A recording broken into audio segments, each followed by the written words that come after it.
പ്രിയമുള്ളവരെ, ഞാൻ വളരെ സങ്കടകരമായിട്ടുള്ളൊരു കാര്യം നിങ്ങളിൽ എത്തുകയാണ്. ഇപ്പം ഞാൻ നിൽക്കുന്ന എവിടെയാണെന്ന് വെച്ചാൽ സീതത്തോട് പഞ്ചായത്തിലെ 12ാം വാർഡിലാണ്. ഇപ്പം ഞാനിവിടെ വന്നത് ഇരു കിഡ്നിയും ഫെയിലിയറായ നമ്മുടെ ബീച്ചേട്ടനെ കാണാനായിട്ടാണ്. അപ്പം ബീച്ചേട്ടൻ കുറേ ദിവസങ്ങളായിട്ട് എന്നെ വിളിക്കുന്നുണ്ടായിരുന്നു. അപ്പം ബീച്ചേട്ടന് ഭയങ്കരമായിട്ടുള്ള ബുദ്ധിമുട്ടും കാര്യങ്ങളൊക്കെ ആയി ബാക്കി തുടർ ചികിത്സയ്ക്കുള്ള സഹായമായിട്ടാണ് ഞാൻ നിങ്ങളുടെ മുന്നിലെത്തിയിരിക്കുന്നത്. ബീച്ചേട്ടന് ഇപ്പം എത്ര നാളായി ഇങ്ങനെ? 12 വർഷമായി. 12 വർഷമായി. അപ്പം ചികിത്സകളൊക്കെ ഇങ്ങനെ ചെയ്യുന്നുണ്ടോ?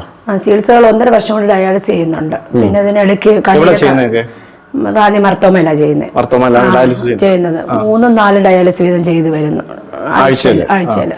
പിന്നെ കണ്ണിന് കാഴ്ചയില്ലാതായി ഒരു ഓപ്പറേഷൻ കഴിഞ്ഞതാ. പിന്നെ വീണ്ടും ആ കണ്ണിന് കാഴ്ച വീണ്ടും പോയി. പിന്നെ കാലിന്റെ മുട്ടിന് പ്രശ്നങ്ങളായിട്ട് മുട്ടിൽ നിന്ന് ഫ്ലൂയിഡ് എടുത്ത് കളഞ്ഞാല് മുട്ട് നടക്കാനുള്ള നമുക്ക് ഇതാകത്തുള്ളൂ. പിന്നെ ഇതിനിടയ്ക്ക് ഓരോരോ പ്രശ്നങ്ങൾ, കൈയുടെ സർജറി 2 പ്രാവശ്യം കഴിഞ്ഞു. പിസ്റ്റിലായിട്ട് കൈ വീണ്ടും ബ്ലോക്ക് ആയി പോകുന്നു. പിന്നെ നമുക്ക് ഇത് എല്ലാം കൂടി ഇപ്പൊ കിഡ്നി മാറ്റി വെക്കാതെ ഇനി മുന്നോട്ട് പോകത്തില്ലെന്ന് ഡോക്ടർമാർ പറയുന്നത്. അതായത് കിഡ്നി മാറ്റി വെക്കണം. ഏകദേശം എത്ര ലക്ഷം രൂപയാണ്? ഏകദേശം 20 ലക്ഷം രൂപയോളം. 20 ലക്ഷം രൂപയോളം. ഏത് ഹോസ്പിറ്റലായിരുന്നു? മാർസ്ലീവ മെഡിസിറ്റി പാലായിലുള്ള മാർസ്ലീവ മെഡിസിറ്റിയിലാണ് തുടർ ചികിത്സയ്ക്കായിട്ട് പോകുന്നത്. അപ്പൊ കിഡ്നി മാറ്റി വെക്കാൻ വേണ്ടിയുള്ള ഒരു സഹായത്തിന് വേണ്ടിയാണ് നിങ്ങളുടെ അടുക്കിലേക്ക് ഞങ്ങൾ കൈനീട്ടി എത്തുന്നത്. അപ്പം ഏകദേശം 20 ലക്ഷം രൂപ വേണ്ടി വരും. ബാക്കി എല്ലാം കൂടെ അപ്പൊ ആരാ ഡൊണേറ്റ് ചെയ്യാന്? ഞാൻ എന്റെ ഭർത്താവിന് കിഡ്നി കൊടുക്കുന്നത്. ഡൊണേറ്റ് ചെയ്യാം. ക്രോസ് മാച്ച് ഒക്കെ കഴിഞ്ഞു? എല്ലാം കഴിഞ്ഞു. ടെസ്റ്റുകളെല്ലാം കഴിഞ്ഞു. ഇനി ഇപ്പൊ ഉടനെ ഒരു 10-35,000 രൂപയുടെ ഒരു ടെസ്റ്റ് കൂടെ ഉണ്ട്. അത് 25-ാം തീയതി ചെയ്യണമെന്നാ പറഞ്ഞിരിക്കുന്നത്. അത് ഒരു വാക്സിൻ വന്ന് എടുക്കണം. കഴിഞ്ഞ മാസം 25-ന് എടുത്ത വാക്സിന് അത് 25-ന് എടുക്കണം. എടുത്താലേ ബാക്കി കാര്യങ്ങൾ മുന്നോട്ട് ചെയ്യാൻ പറ്റത്തുള്ളൂ. ആള് ഡ്രൈവർ ആയിരുന്നു. അതുപോലെ തന്നെ ഇവരുടെ ഇന്റർ കാസ്റ്റ് മാരേജ് ആയിരുന്നു. അപ്പൊ അതുകൊണ്ട് വീട്ടുകാരൊന്നും വലിയ സപ്പോർട്ടില്ല. അങ്ങനെയൊക്കെ ഒരുപാട് പ്രശ്നങ്ങളുണ്ട്. അതുപോലെ ഈ ബീച്ചേട്ടന് തലമുറയായിട്ട് വന്നതാണ്. കാരണം അച്ഛനും ഉണ്ടായിരുന്നു അല്ലെ? അച്ഛനും ഇതേ അസുഖം തന്നെയാണല്ലേ? ഇതേ അസുഖമായിട്ട് മരണപ്പെട്ടാണ്.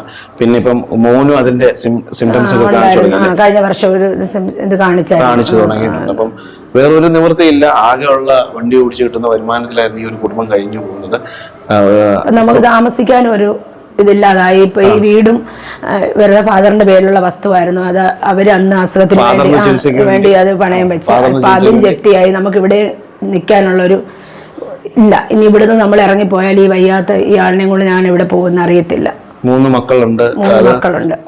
അവര് ജോലി ചെയ്ത് ജീവിക്കാറുള്ളവരായവരല്ല, പഠിക്കുന്ന പിള്ളേരാ. അപ്പൊ ഈ വീഡിയോ കാണുന്നവർ മാക്സിമം ഒന്ന് സഹായിക്കണം. ഇവരുടെ അക്കൗണ്ട് നമ്പറും ബാക്കി ഡീറ്റെയിൽസും ഒക്കെ വീഡിയോയിൽ തന്നെ കൊടുക്കുന്നുണ്ട്. നിങ്ങളാൽ കഴിയുന്ന രീതിയിലുള്ള സഹായം ഇവരെ തേടി എത്തണം. കാരണം ഒരു കുടുംബത്തിന്റെ നിസ്സഹായാവസ്ഥയാണ് ഞാൻ വീഡിയോയിൽ കൂടി നിങ്ങളിൽ എത്തിക്കുന്നത്. അപ്പം മാക്സിമം നിങ്ങളൊന്ന് സഹായിക്കുമെന്ന പ്രതീക്ഷ കൊണ്ടാണ് നമ്മൾ ഈ വീഡിയോ ചെയ്തത്. അപ്പം ഇവിടുത്തെ സാധാരണ ഞാൻ ഇങ്ങനെയുള്ള വീഡിയോസ് ഒക്കെ ചെയ്യുന്ന ഇവിടുത്തെ വാർഡ് മെമ്പറെ ഉൾപ്പെടുത്തിക്കൊണ്ടായിരുന്നു. അപ്പോൾ വാർഡ് മെമ്പർ എന്തൊക്കെയോ തിരക്കുകൾ കൊണ്ട് പോയിരിക്കുകയാണ്. കുറേ വട്ടം ഞാൻ വിളിച്ചിരുന്നു. അപ്പോൾ അദ്ദേഹം തിരക്കാരെന്നാണ് പറഞ്ഞത്. അപ്പോൾ അതുകൊണ്ടാണ് മെമ്പർ ഈ വീഡിയോയിൽ ഇല്ലാത്തത്. അപ്പം നിങ്ങളാൽ കഴിയുന്ന സഹായം, ജെനുവിൻ കേസാണ്, നിങ്ങളാൽ കഴിയുന്ന സഹായം എത്തിക്കുക. അത് ഇവരുടെ അക്കൗണ്ട് നമ്പറും ബാക്കി ഡീറ്റെയിൽസും എല്ലാം വീഡിയോയിൽ തന്നെ കൊടുക്കുന്നുണ്ട്. അപ്പം മാക്സിമം നിങ്ങൾ ഹെൽപ്പ് ചെയ്യുമെന്ന് പ്രതീക്ഷിച്ചിട്ടാണ് നമ്മൾ ഈ വീഡിയോ ചെയ്യുന്നത്. അപ്പോൾ ഈ ഒരു കുടുംബത്തെ നിങ്ങൾ സഹായിക്കുക തന്നെ വേണം.